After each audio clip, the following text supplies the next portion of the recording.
Perfecto, Alejandro, enseguida volvemos contigo. Ya tenemos preparado a nuestro siguiente invitado, a Alfonso Sánchez, amigo, doctor en biología. Muy buenas noches. Buenas noches, ¿qué pasa? ¿Cómo estamos? ¿Qué pasa? ¿Cómo estamos? ¿Llevamos aguantando bien Sí, estamos aguantando bien. confinamiento? De salud bien, ¿no, Alfonso? Sí, de salud, gracias a Dios, seguimos bien y en mi familia pues no ha habido ningún contagiado por ahora, así que podemos darnos por un canto los dientes. Claro, que eso es lo más importante. Lo primero que me gustaría saber, bajo tu punto de vista, como doctor en biología, es cómo estamos ahora mismo respecto al virus. Bueno, respecto al virus, sí es verdad que estamos ya en la etapa esa que, como bien ya los modelos epidemiológicos aventuraban, y como ya nosotros dijimos en otros programas anteriores, a mediados de abril, alcanzaríamos, bueno, a principios mediados de abril, hemos alcanzado ya este pico de contagios diarios. Y entonces cuando hablamos, creo que hay bastante desinformación también en los medios, cuando se habla de la curva o se habla del pico. Hay que diferenciar la curva del pico, el pico de la curva y los tipos de datos que tenemos. Podemos ver, hay dos tipos de gráficas, existen dos tipos de gráficas. La gráfica que te cuenta los casos acumulados de contagio y la gráfica que te cuenta los números de casos diarios de contagio, no los acumulados. La gráfica de contagios acumulados describe es una gráfica sismoidea que al final pues se termina estabilizando, ¿de acuerdo? En esa estabilización se encuentra, por ejemplo, bueno, en esa fase estable se encuentra, por ejemplo, China, Corea del Sur y muchos otros países.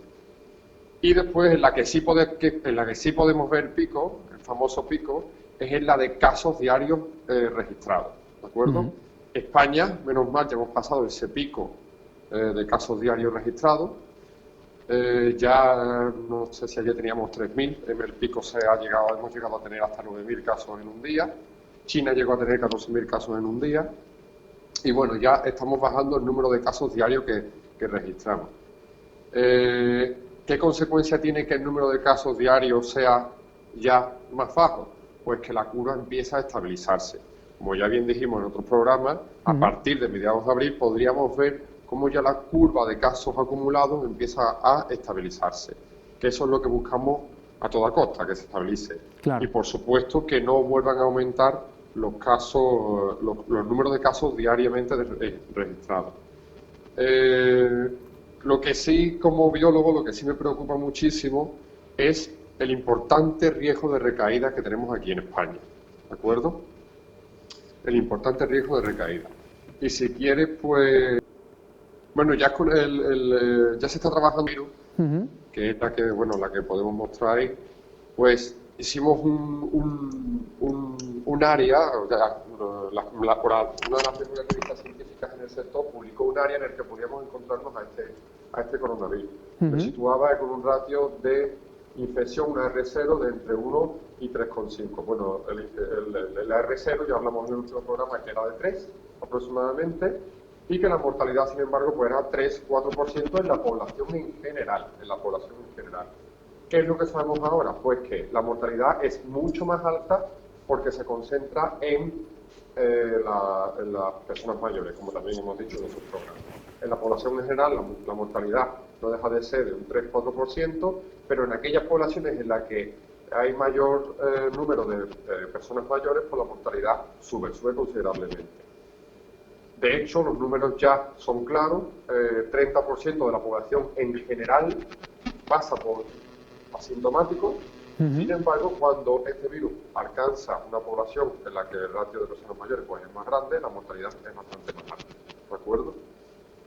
Con esto quiero decir que si eres una persona joven o una persona de la población general, tienes una alta probabilidad de pasar por asintomático, pero si eres una persona mayor, pues la probabilidad de que se agrave la enfermedad es bastante grande, ¿de acuerdo? Hay que aclarar, Alfonso, que hablamos siempre de porcentajes y de probabilidades, que no significa que una persona joven no pueda... No, por supuesto. Eso es, que después, o sea, que hay que medir las palabras exactas, que después ya sabemos cómo nos pillan por todos lados. La vida de tanto paciente. por supuesto, una persona mayor no puede luchar. Creo que era un 21,9% de la población es una población con una mayor edad, ¿de acuerdo?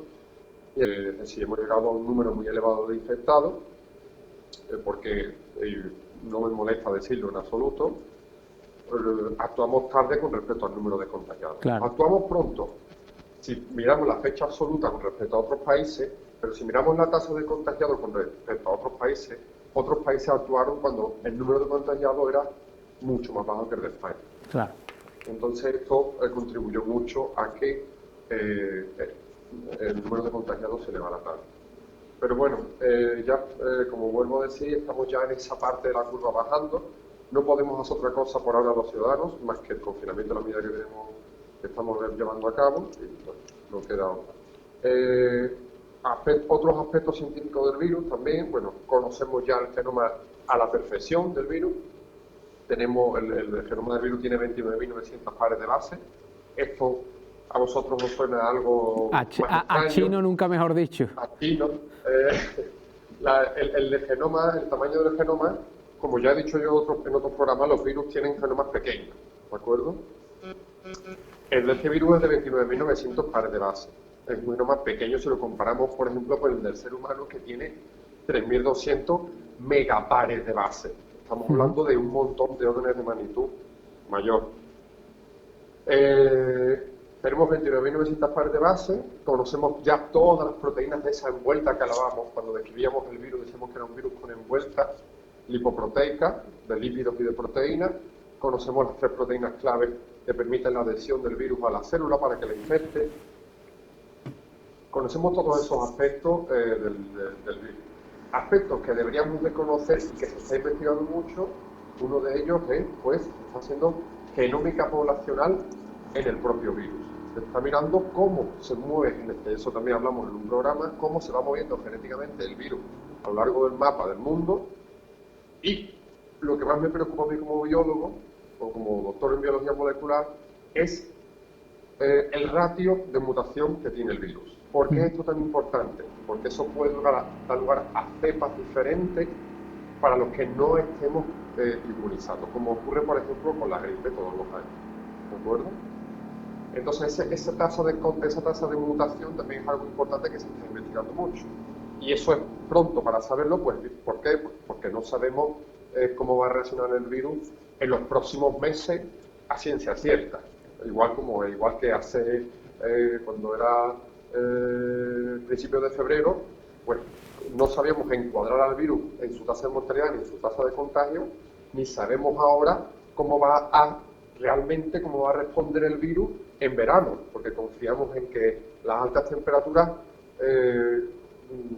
hagan que el virus dure menos en el ambiente, pero teniendo en cuenta la alta tasa de contagio que tiene este virus, que es relativamente alta si lo comparamos con otros virus como la gripe,